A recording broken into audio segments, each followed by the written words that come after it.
All right. It's such a busy week. I almost did not do this tonight because it was so busy. And I hope you had a much more relaxing week than I did. But it was a lot of fun though.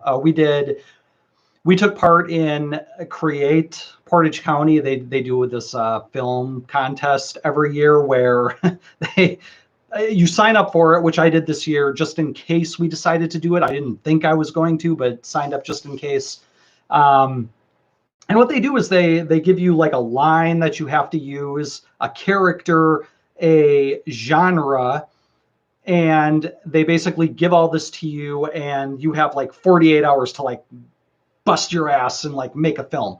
So we did that last weekend, and I think I'm still burnt out from that. And on top of that, I'm shooting this music video project, which we have to shoot more of tomorrow. So it's been like nonstop prep and filming, and yeah, I'm kind of tired. I'm going to be pretty happy after tomorrow. I should have waited to just do the stream until tomorrow night, but whatever. We're here. I said I would be here. I try to be consistent. So, uh, again, this was just like a free form Friday. So, just a lot of banter, whatever you guys want to talk about, because there's no city meetings this week, which means we're just free to talk about whatever we want. And I didn't really know what I was going to talk about until like earlier this week. It came up. Um, the idea of conservatism and why conservatism as a political ideology has become so toxic in the minds of at least half the population, right?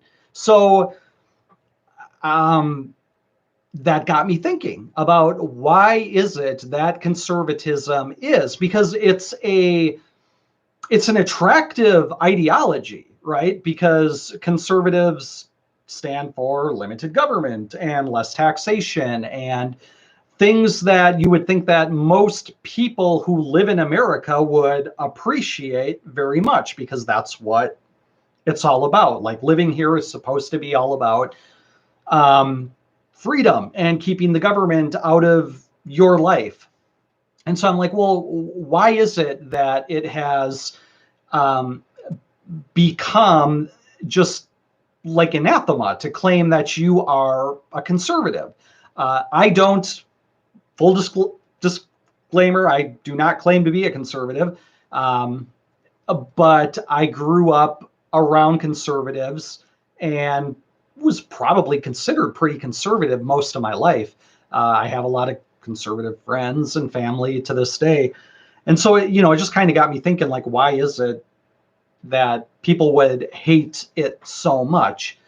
And I guess, the more I thought about it, the more it kind of dawned on me that it's really like fallen away from the original meaning of the term. When I think of the term conservative, I think of somebody who wants to conserve, the Constitution as the rule of law, as somebody who wants to conserve the ideas that are outlined in the principles of, 1776, where, we don't want to be ruled by people. We want the government, or any authority really out of our lives completely. And I guess when I look back on conservatism, especially post World War II, I don't know. And you guys can chime in on this and tell me where I'm right or wrong. This is just completely coming from my perspective here. I don't want anybody to think that, I'm just here to say things. I am going to say things that are going to make conservatives uncomfortable, I think, because I'm going to challenge them to be more consistent in the way you think about things, in your personal philosophy. I mean, if you really believe in small government and less taxation, what does that really mean? Because, I mean, if you're comparing yourself to, the liberal who wants 100% government and 100% taxation, to say, well, I want less of that, can really mean, 99% taxation and 99% of government involvement in your life. To me, it doesn't say very much. So, I'm wondering, especially to the conservatives who follow this page, when you say I'm a conservative, or when you take that title to describe your political beliefs, what do you mean by that exactly? Do you mean that you are somebody who believes in like a strict interpretation of the Constitution? When I think of conservative, that's what I'm thinking, because those are the people that I grew up with. Those are the people that I grew up around. The people who always said the federal government's too big. And mind you, this is back pre 9/11. People are complaining about the size and scope of government, which was nothing back then compared to what it is now. And so that was kind of what informed my political beliefs growing up. Now, obviously, I've changed a lot. I've gone in a more extreme direction, I guess you could say. But I'm curious to hear from you guys, like exactly what do you mean by that? So the conservatives I grew up with were people who said that the Constitution was the rule of law, that this is what the government needs to abide by. And anytime it steps outside of the bounds of the Constitution, it is illegal. It has overstepped the bounds, and it is illegitimate at that point. So that's kind of what I grew up being taught. So, I took that with me, but I think, when you look back in history, it's good on the surface, but I think like all big changes in culture and society, fear drives people away from their fundamental beliefs about certain things. And I think that when you look back in history, I wasn't there. I'm just guessing from what I read in American history, that post World War II, the next big thing in American life was the Cold War. And it was gearing up for the inevitable showdown with the Soviet Union, the evil empire. And I think this is where I would personally pinpoint where conservatives first really dropped the ball, because it was in the face of tens of thousands of, nuclear weapons, pointed right at us, that I think a lot of conservatives melted and kind of gave up their core principles in favor of the superstate. We see in the Cold War the development of this ultra militaristic warfare state that emerged in American culture, I think for the first time. Now, I could be wrong. Maybe there was something, pre-World War II, but in my reading of history, I don't see that. It's only post-World War II where you see a lot of these fundamental principles of conservatism being kind of tossed to the wayside by conservatives, by people who call themselves conservatives, for the first time in favor of security. This is where we first saw the emergence of the security state as opposed to the state that exists to defend life, liberty, and property, which were the principles outlined in the Constitution. Again, I'm spitballing here. If you disagree with anything I say, throw them in the comments. I will get back to you. I will have my mind changed. I'm not married to any of these ideas. Freeform Friday is all about discussing political ideas, right? So anyway, this is the first time we saw the emergence of the deep state, right? Those of you who are big Trump supporters, all about the deep state. Like it's not a conspiracy thing. It's not like this weird idea. It's something that completely exists in American political life, right? We saw the emergence of the CIA and other government agencies that were created to basically engage in like this spy war that was going on with the Soviet Union at the time and other communist countries. And this is the first time we saw like government go underground, right? Like government is no longer transparent post World War II. This is the first time we saw like this dark state emerge where, you got these agencies that are doing like these weird things behind the scenes that nobody knows about, not even, Congress. And a lot of this stuff came out in the 70s. That's where we learned about like all of these really horrible things that happened during the 50s and 60s that, these horrible experiments that the CIA was doing and all kinds of just really, really bad, horrible shit that should never have happened in America, in the land of the free. The shit should have never happened back then, and it did. And a lot of you guys know about a lot of this stuff. So I'm not going to get into it, but so my reading of history basically pinpoints post World War II as the time that conservatism lost its way, because a lot of conservatives were fully on board with the militarized superstate for the first time. The Constitution didn't matter anymore because we needed to be safe from the Russians. And we saw a lot of things back then that occurred that should never have happened in a free society. What was the name of that committee? The House Un-American Activities Committee? Was that what it was? It was the thing by McCarthy, that guy. He kind of headed that up. That was something that should have never happened. The idea that you have the government investigating people for their political beliefs, what a crazy idea. Up until that point, that had never been done before. And the Un-American Activities Committee did come about before the end of World War II, for sure. But, the war kind of sidetracked all of that. And then it really took shape in the late 40s, early 50s. That's when things really got rolling with this thing.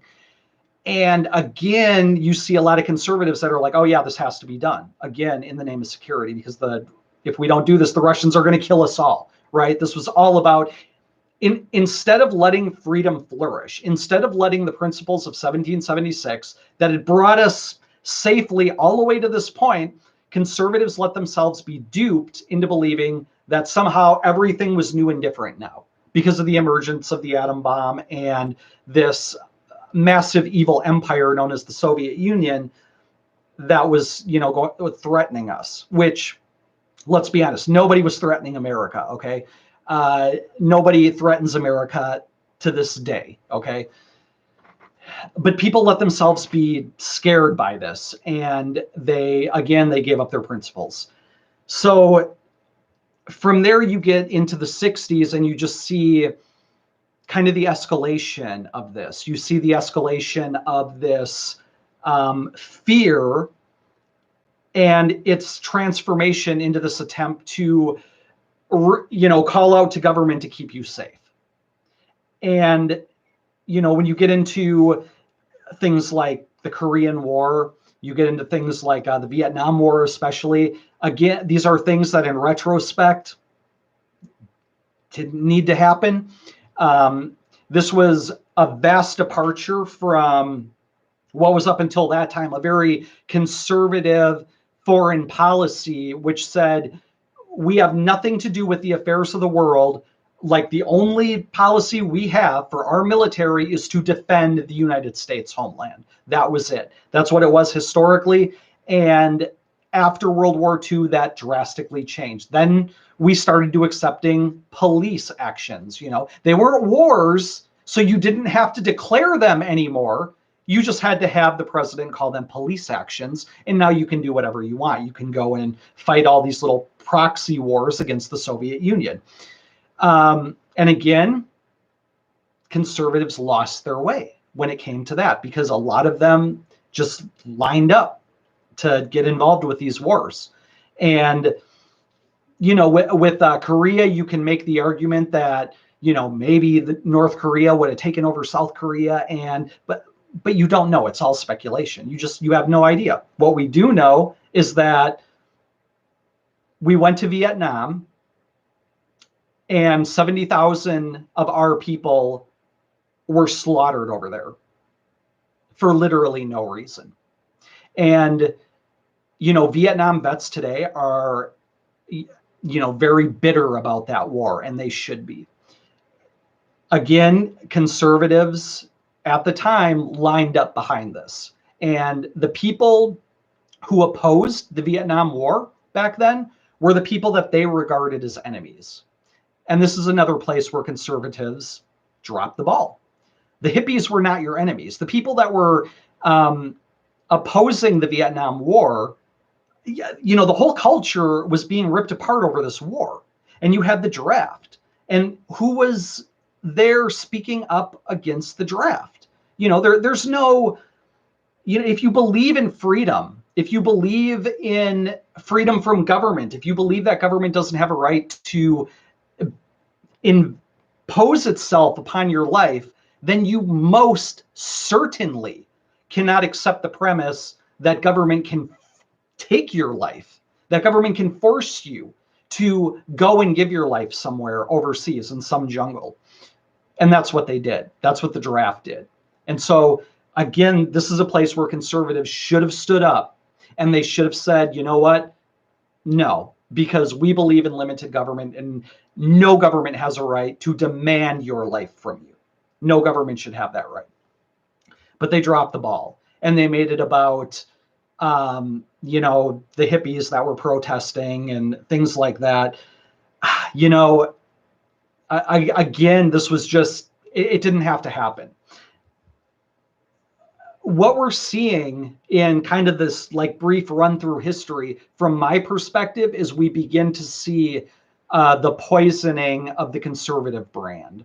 We're starting to see the beginning of conservatism as being the guys who were going to hunt you down for your political beliefs, the guys who were going to send you off to fight and die in their wars, the guys who supported the wars, the guys who wanted to go and fight these wars. And so you begin to see the poisoning of the conservative brand, like the brand. And again, when I say conservative, I mean the brand that says we believe in the Constitution as the rule of law, and government has no right to step outside of the bounds set by the Constitution. Everything I've discussed so far has been outside of the bounds of the Constitution, and conservatives went along with it. And, I'm not saying I would have been any different. Like, I didn't live at that time. I don't know that, I would have seen things differently. I have no idea. I do know how I reacted to certain things in my adult life, where I have deviated from people that call themselves conservatives. But, we also saw this in the emergence of the drug war. Conservatives were the people who, we're going to wipe, and this was partially to fight against the hippies, right? This was partially to fight against the people that they viewed as political enemies. So again, conservatives really back the idea of locking people in cages for smoking plants, things like that. Things that, again, there should be no federal war on drugs at all. I mean, if states want to criminalize it, that's one thing. That's not unconstitutional, but for the federal government to do it is absolutely unconstitutional. And again, instead of conservatives standing up and saying, hey, we shouldn't be doing this because it's unconstitutional, they melted and said we need to do this because it's horrible for society. And that's kind of where I see conservatism. The conservatism that I grew up with was very moralistic in that sense, where conservatism was no longer really about preserving the Constitution and making sure that government stayed within the bounds of the Constitution. Conservatism became about moral and cultural purity. It became about making sure we fought the war on drugs. Like any of us who were kids in the 80s knew all about the war on drugs because it was freaking everywhere. It was in our video games. It was in our schools. It was in our books. It was everywhere. As a child in the 80s, you didn't look at a comic book without some paid government ad telling us to stay off of drugs. And how effective was that, right? Did that do anything? No, of course not. Just as many people were doing drugs back then and after then as have ever done in American history. There was no impact there. But conservatives just seemed to go along with it and think that that was a really good idea. And what we saw was people being locked in cages. We saw the emergence of where, in the same way that we saw the emergence of the militarized security state of the 50s and 60s as an outgrowth of the Soviet Empire, during the 80s, and maybe in the 70s too. Again, I don't know, I wasn't there, but for sure in the 80s, we saw the emergence of the police state. And the drug war was the thing that precipitated that more than anything else. We started to give police all kinds of new toys and stuff. And the reason for that was always to fight the war on drugs. That's what it was all about. We saw the explosion of prison populations. We saw the explosion of new prisons built, budgets for, militarized police came about. We saw SWAT teams come out during this time, whereas, all of this stuff was unheard of. And think about this. This is supposedly happening in a free society. We're hunting people down and sending militarized police after people for nothing more than plants, than holding plants. So I'm going to submit that was another thing that really poisoned the conservative brand with a lot of people. Not me. I was a kid. I didn't care about drugs back then. All I wanted to do was play with my G.I. Joes and read my comic books. But we saw how detrimental that stuff was to society. All of the money, all the tens of billions of dollars that was poured into the drug war, what did that amount to? Literally nothing. Nothing was solved. We're still dealing with the same problems now as we were back in the 70s. Nothing has changed. It was all for nothing. So instead of conservatives just saying there shouldn't be a federal agency to go after drugs or, firearms for that matter, like any of it, instead of conservatives standing up and saying, no, they let it happen because they were afraid of drugs and what they were going to do to society. And I don't think a lot of them realized that what actually happened was the drug war itself produced far more disastrous results to society than the drugs ever did or ever could have. So there's that. Now, getting into my own childhood, what I remember about conservatism is a lot of the moral aspects that went. A lot of them are Christians, right? A lot of you guys are Christians. I get it. You don't want people doing sinful things, right? Like, I understand that. I get it. But I also understand now in adulthood that it was never the government's role to try and do that stuff for you. Never, ever. The individual should always have complete autonomy over his own body, right? God put me here, okay? And gave me my own mind and gave me my own body. I have as much freedom to do with my own mind and body as any other human being put here. We are not different. I also have to take responsibility for that. The responsibility is also mine. If I do something that infringes on somebody else's rights, then I need to be held accountable for that. But until that happens, I should just be a free individual, and everybody should. But a lot of conservatives jumped the gun on that and said, again, speaking personally, this is where they started to get involved in my comic books and my video games and my music and nearly every other aspect of my life. I'm not saying you guys personally, but people who, like, I remember as a kid, congressional hearings being held over heavy metal music. Where the hell in the Constitution does the federal government have any authority over any kind of music whatsoever? Okay. But, we have to remember that everything the government does is a response from somebody else. And, it wasn't the libs that were pushing this stuff back then. It was the conservatives.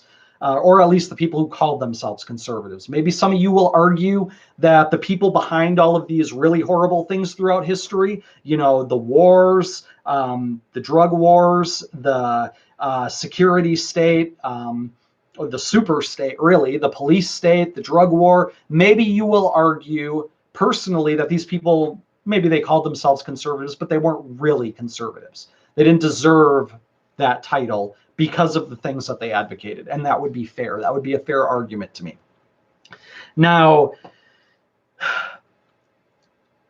when I got to be a teenager, that's kind of where I started to have departure in thought from what I was taught to believe conservatism was, right? Because I was, always taught that the government shouldn't do this, the government shouldn't do that. But I think that was the first time where I started to realize, well, why should the government be in all these other things either, And, it just a fleeting thought, like nothing more than that. It's not like I spent a lot of time dwelling on that or anything. But I will tell you, the first time that I realized conservatism was not at all what I thought it was in my early 20s. And this happened right after 9/11. Like 9/11 was kind of like the defining moment for me personally in realizing that I either wasn't a conservative or the people that were claiming to be conservatives weren't conservatives, because we were not going to see eye to eye on this. And I very specifically remember a family member of mine and I were talking about the reaction to 9/11. And back then, you had George Bush, who the knee-jerk reaction with the federal government was to basically shred the Constitution, shred the Fourth Amendment, shred the First Amendment, set up the, I don't know, what would you call it? The spying state, I guess, with the NSA and all of these. They started tapping everybody's communications and listening to everybody all the time. And right at the time, they told us, "Oh, no, we're just going to listen to the bad guys over there. We're not tapping your phones and your, watching everything that you're doing on the internet and everything. We're not doing that to you guys here." Which Edward Snowden came out later and said, "Oh no, it was all a lie. The government lied." Imagine that. The federal government lied to us, But even back then, I wasn't falling for it. Like, I didn't believe for a second that, they weren't tapping everybody's phone and monitoring everybody's internet at the time. So the federal government at the time was doing all this like really horrible stuff, all of this. And back then I would have considered myself a strict constitutionalist. I would have said, no, the government, look, I grew up in my teenage years, I was reading like New American magazine. Now, those of you who know what New American is, no, that's pretty far right. That's the stuff I'm reading back then. And then in my early 20s, I'm thinking like, no, the government shouldn't be doing any of this because none of this is constitutional. In fact, they are eviscerating the Constitution to do the stuff that they want to do. And I was talking to a relative at the time who told me, well, you know what? If it was Bill Clinton doing this, I would have a lot of concern and, we would be in the streets protesting. But because it's George Bush, it won't be so bad. And he literally said this to me. And that was the first time I thought, wait a minute. All this time I thought, the liberals were the hypocrites in politics. But it turns out that both sides are, willing to overlook the abuses of their own side and brush it under the rug and, not pay any attention to it. That was the first time I realized this. And the first time I realized that all of these people around me who I thought were like these hardcore conservatives were willing to make exceptions. And that was the first time in my life that I had seen this happen. And I was kind of shocked by it, to be honest. And it really kind of informed the rest of how I look at the world, going forward from there.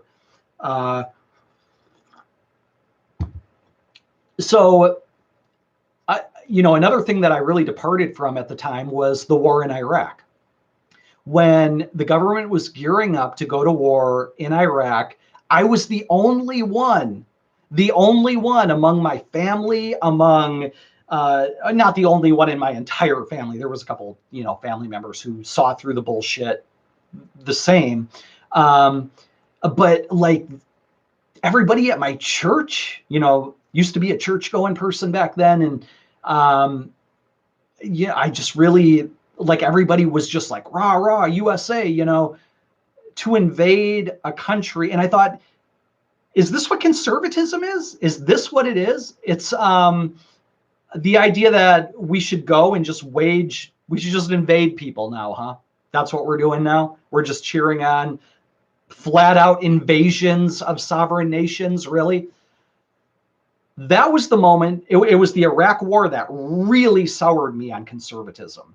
And that's when I think it became pretty poisonous to me personally. That's when it became toxic to me.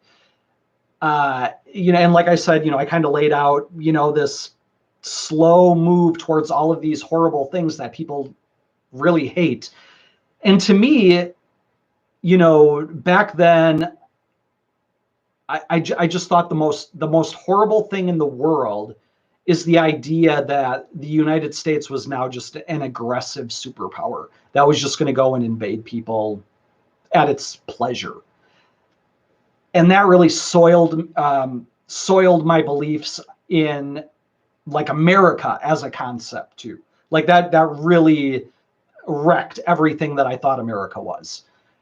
It was the idea that we were just going to go and slaughter a bunch of people, because warfare is not this glamorous thing. You're basically talking about two sides mass murdering each other is really what it comes down to. I'm not saying if you're in that situation, look, if you're in a situation where people are shooting at you, you're shooting back, and you're going to do everything you can to come out of here alive, right? But at the same time, I'm thinking about, like, all the innocent people that are going to be destroyed. And I would bring that up, and people would say things to me like, "Well, that's just collateral damage." Really? Is that the Christian perspective to take on? Is this what people who are pro-life believe? And this is where I am, right? I'm a pro-life Christian early 20-year-old who is looking at the horror of this and saying, this is absolutely freaking awful, and I cannot believe you people are supporting it. To me, it was just the most immoral thing. So I think that was the thing that really got me. But then the other aspects with conservatism, specifically around those lines, were the Bush regime basically doubling the national debt at the time. What's conservative about all of this extra money being spent, all these extra wars that are being fought, just massive amounts of spending.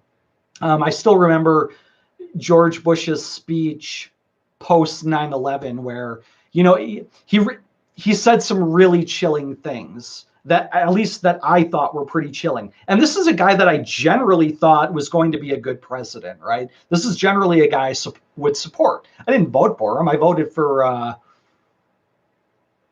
think it was the Constitution Party back then. I think the 2000 election was the first election I could ever vote in, and I voted the Constitution Party guy, being, surprise, a constitutionalist. That's who I voted for. Howard Phillips, maybe? Was that who it was?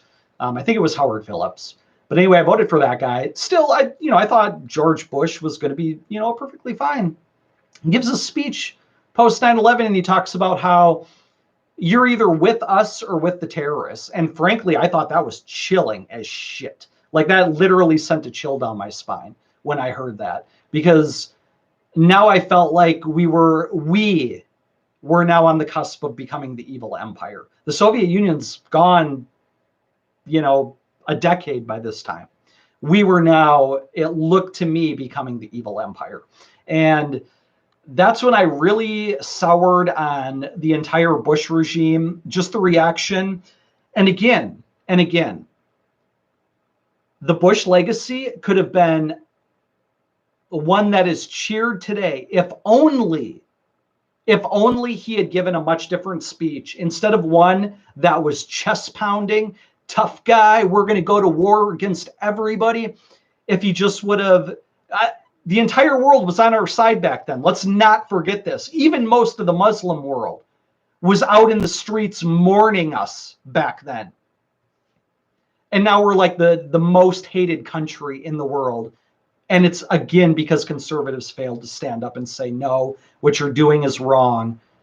That would have been the time to reiterate that we are a free nation and we're a free people and we're just going to go on about our lives and we're going to be even more free than we were then. But of course that didn't happen. No, the security state rolled right in, and the warfare state rolled right in, and we just became the new evil empire. That's all we did. We traded, the Soviets for the US. And since then, it's been nonstop warfare in the Middle East. And I know people will argue with me and say, hey, it's been nonstop warfare in the Middle East since 1953 when the CIA overthrew the Shah of Iran, whatever. Okay, I get it. But again, this is all stuff that conservatives could have spoke out against instead of being a part of or being party to.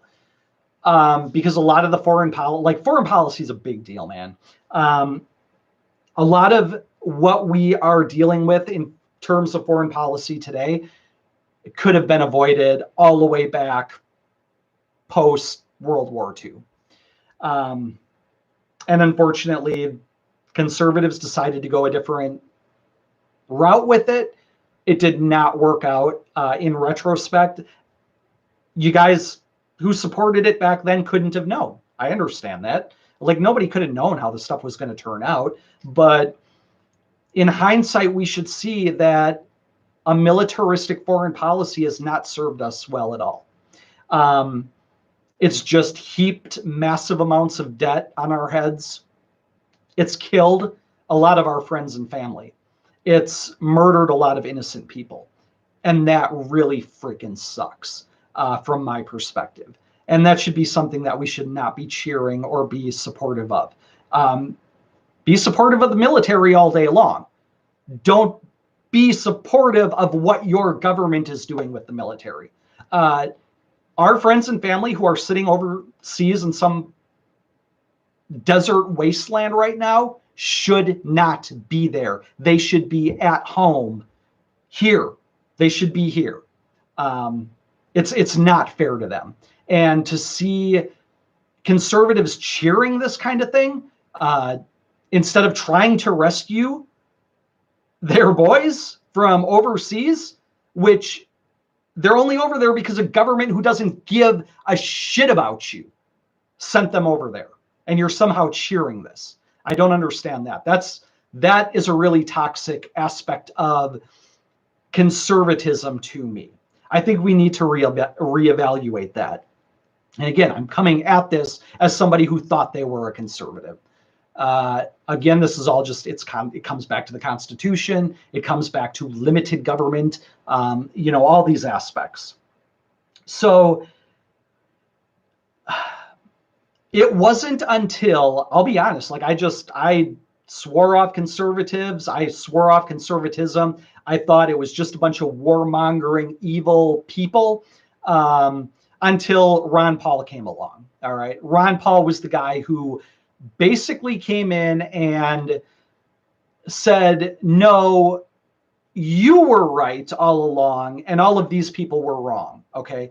Ron Paul was the guy who, he was the strict constitutionalist. He was the conservative who never strayed from his principles. His entire time in the House of Representatives, never strayed from his principles.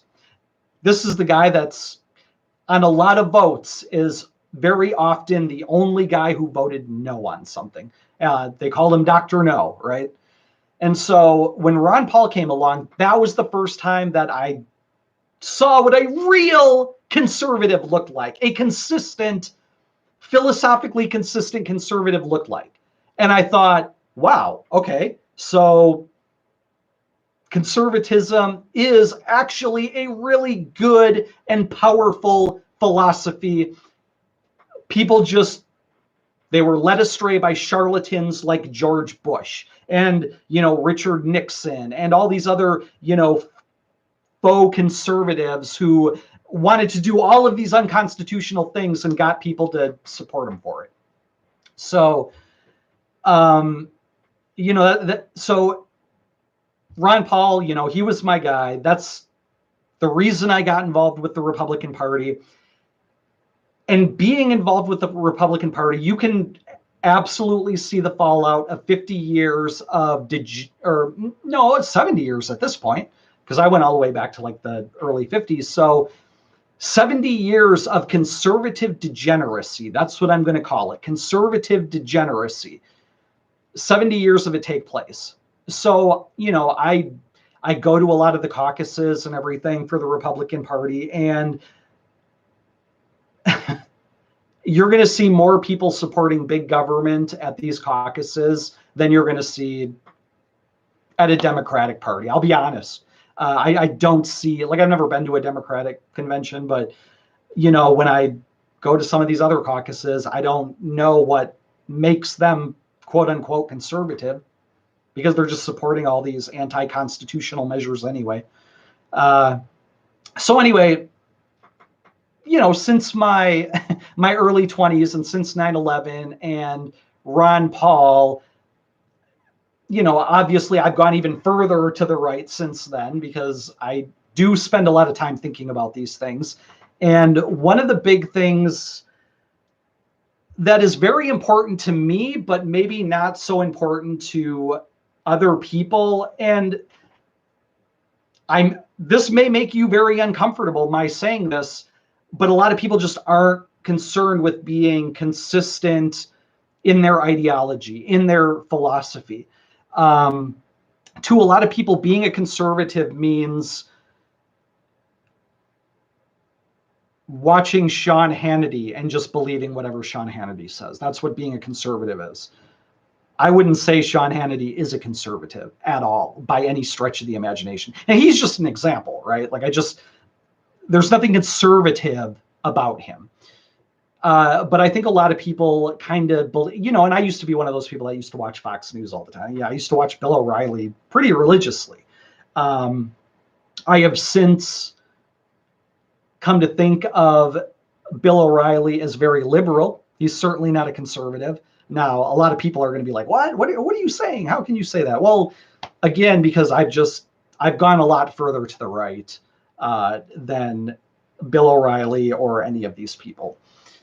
And the reason I think I have is because I do strive to be very philosophically consistent in what I believe.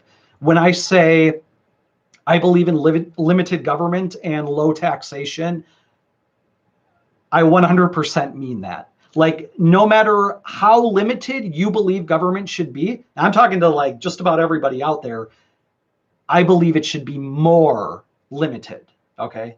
Like, that's my position. However low taxes you think should be, I think they should be lower.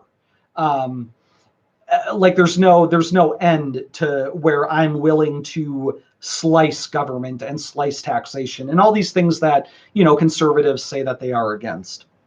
Now, to bring it all around, I think this is really where conservatism has absolutely and utterly failed, is that all of the really attractive ideas that the founders brought and enshrined in the Constitution, conservatives have failed to uphold.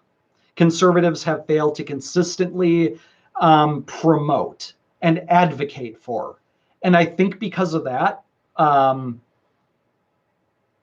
conservative ideology, if there is such a thing anymore, I don't know that there is, because I think everything is just so like arbitrary and personal to everybody now, that there's no such thing as a conservative ideology anymore. If there was, Ron Paul embodied that. But again, when I joined the Republican Party to support Ron Paul, the guy who, Mr. Constitution himself, who embodied all these conservative principles, I was the weirdo for supporting Ron Paul, right? Ron Paul, he's too radical, and he hated America because he was against all the wars, and all this, and he's always critical of Republicans and all this other stuff. Well, history has shown Ron Paul was right all along. I mean, where are the people like Mitt Romney, the people conservatives were supporting in 2012, is universally hated by conservatives today. I universally hated Mitt Romney back then, and I got into big arguments with people back then. You can't let Obama get in there, or it's going to be socialism, blah blah blah. It's propaganda. It's all propaganda. Anything happening in DC is bullshit, and you have to understand that. Just about everything happening at the state level is bullshit, and you have to understand that. The only thing you have are your principles. And if you don't have principles, if you are just somebody who's going to say, I'm going to let Sean Hannity tell me what to believe today, you're not getting anywhere. You will always lose the culture war with that approach. And that's where we are today. I hear conservatives complain all the time that the liberals have taken over every aspect of culture. They've taken over big tech. They've taken over the media. They've taken over the universities. They've taken over this, that, and the other thing. Why have they? Why haven't conservatives taken over all of that stuff? That's the question. Yeah, okay, liberals took it all over, but why didn't conservatives do it? Why did the liberals take it all over? Why did they win the culture war? Because conservatives decided they wanted to be the people that were for banning heavy metal music. They decided they were going to be the people who were for locking people in cages for smoking plants. They were going to be the people that were for murdering people overseas. And that's why you lost. That's why you lost the culture war.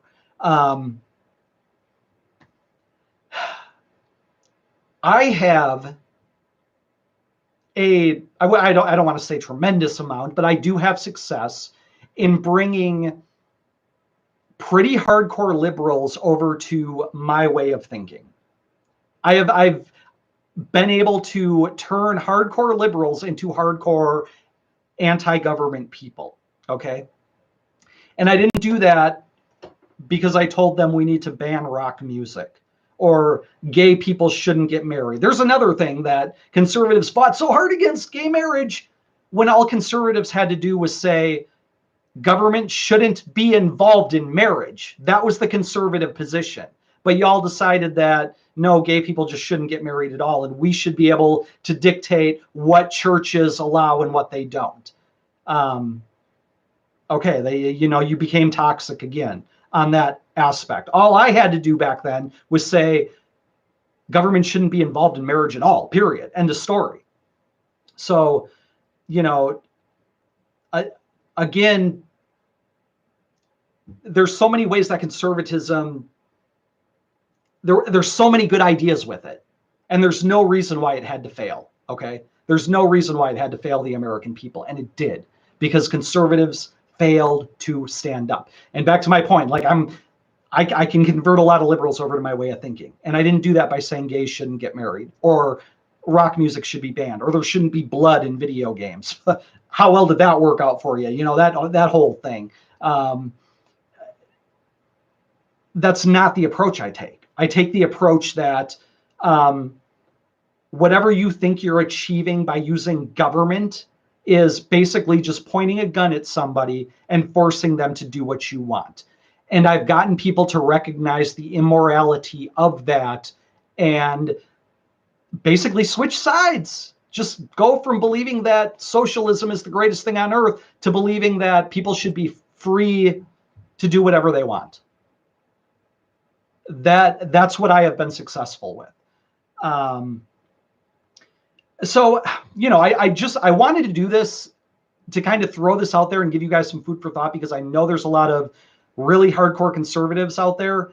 And I want your feedback. Like, I want to hear what you guys have to say about this, because this is just, I can talk about my experiences in the late 80s up until today.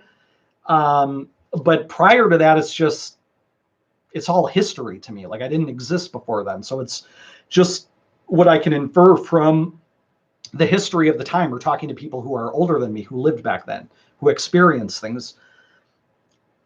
But yeah, I just thought this would be a good thing to talk about. It would be a good topic. And basically, my call to action at the very end of this is to be more consistent in your philosophy. What does it mean to be, if you're a conservative, what does that mean?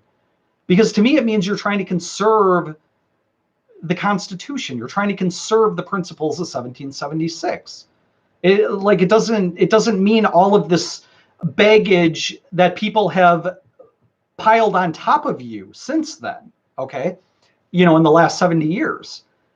What are your principles? That's what I want to challenge you on. What are your principles as a conservative? What does that mean to you? Does that mean turning society into a theocracy? Is that what conservatism is? Because, that's not what it meant back then. That's not conservatism. Maybe you believe that the perfect society would be brought about if we followed the moral precepts of, the Bible, for instance. Fine, but that's not conservatism. That's absolutely something completely different than conservatism. Because to me, conservatism is basically what you're trying to conserve as far as the founding of the country. That's all it means. So yeah, give me some feedback. Let me know what you thought.